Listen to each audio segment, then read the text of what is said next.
Grasshopper में वायवीय श्वसन पाया जाता है।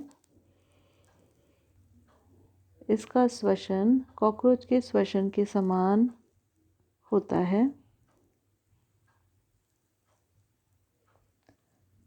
श्वसन हेतु ग्रासहॉपर के वक्ष यानी थोरैक्स पर 2 जोड़ी व उदर यानी एब्डोमेन पर 8 जोड़ी श्वसन रंध्र स्पाइरकल्स पाए जाते हैं, जिनके द्वारा बाहर से वायु शरीर के भीतर प्रवेश करती है व गैसियस एक्सचेंज के बाद वायु पुनः बाहर निकल जाती है। श्वसन रंध्र रोमों द्वारा अस्तरित रहते हैं, जिससे इनमें धूल व बाहरी पदार्थ प्रवेश न कर सकें। इन छिद्रों पर छोटे छोटे 2 वाल्व यानी कपाट भी पाए जाते हैं, जो इच्छा अनुसार श्वसन रंध्रों को खोल व बंद कर सकते हैं।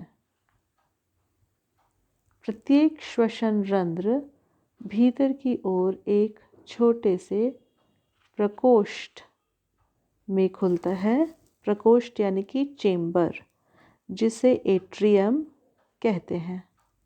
यह एट्रियम या प्रकोष्ठ महीन लचीली एक्टोडर्मी श्वास नलिकाओं या नलियों के जाल में खुलता है।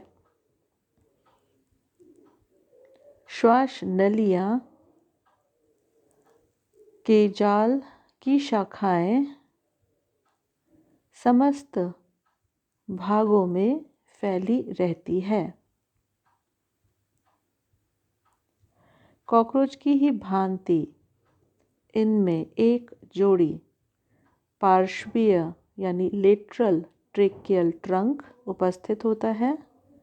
2 जोड़ी पृष्ठीय यानी डॉर्सल ट्रेकियल ट्रंक उपस्थित होता है व 2 जोड़ी वेंट्रल ट्रेकियल ट्रंक उपस्थित होता है। प्रत्येक श्वास नली पतली कोशिकाओं से निर्मित एकल स्तर की बनी होती है, जो क्यूटिकल के अस्तर का श्रवण करती है। बड़ी श्वास नलियों की भित्ति सर्पिलाकार क्यूटिकल द्वारा सशक्त रहती है, जिससे बड़ी श्वास नलियां हवा के अभाव में चिपक ना जाए या पिचक ना जाए।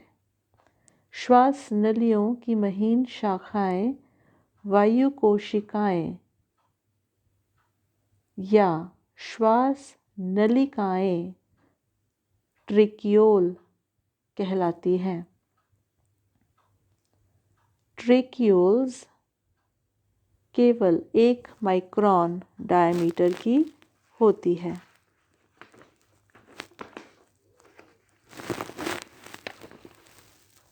प्रत्येक ट्रेकियोल एक कोशिका की बनी होती है। इसमें सर्पिल क्यूटिकल का अभाव होता है। इसमें प्रायः टिश्यू फ्लूइड यानी ऊतक तरल भरा रहता है। यह तरल अन्य जंतुओं की तरह गैस के आदान प्रदान में सहायक होता है। बाहर से आने वाली ऑक्सीजन इस तरल में घुलकर विसरण विधि द्वारा शरीर के सभी ऊतकों में चली जाती है व बदले में ऊतक से कार्बन डाइऑक्साइड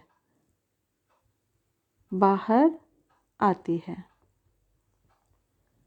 ग्रास हॉपर व कुछ अन्य इंसेक्ट्स जैसे मधुमक्खी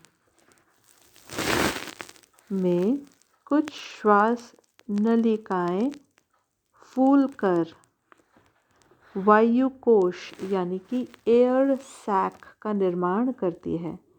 यह एयर सैक कॉकरोचेस में नहीं होती हैं, केवल कुछ इंसेक्ट्स में पाई जाती हैं। तो ये एयर सैक या वायुकोश श्वास नलियों के फूल जाने से बनती है, जो वायु के संचयन यानी स्टोरेज तथा वायु परिसंचरण का कार्य करती है, यानी exchange of air. Grass hopper में वायु को शरीर के भीतर लेने व बाहर निकालने का कार्य एब्डोमेन यानी उदर के लयबद्ध सिंक्रोनाइज्ड एक्सपेंशन व कॉन्ट्रैक्शन यानी प्रसारण व संकुचन से होता है। यह क्रिया पेशीय क्रियाशीलता के कारण होती है। ये action is due to the muscular contraction and expansion। उदर के लयबद्ध संकुचन से वायु श्वास नली तंत्र के अंदर व बाहर पंप की जाती है। श्वास नली तंत्र में वायु का एक निश्चित परिभ्रमण बना रहता है। अतः हम ये कह सकते हैं कि जब ग्रास हॉपर का उदर एब्डोमेन कॉन्ट्रैक्ट करता है तो फर्स्ट 4 स्पाइरकल्स द्वारा वायु अंदर प्रवेश करती है और लास्ट 6 स्पाइरकल्स जो होते हैं वो बंद रहते हैं। केवल 4 ऊपर से 4 स्पाइरकल्स ही ओपन होते हैं, खुले रहते हैं, जिनसे वायु अंदर प्रवेश करती है अंतः श्वसन यानी इंस्पिरेशन के समय। और एक्सपिरेशन के समय फर्स्ट 4 स्पाइरकल्स जो हैं श्वसन रंध्र जो हैं वो बंद हो जाते हैं और लास्ट 6 स्पाइरकल्स जो हैं वो खुलते हैं।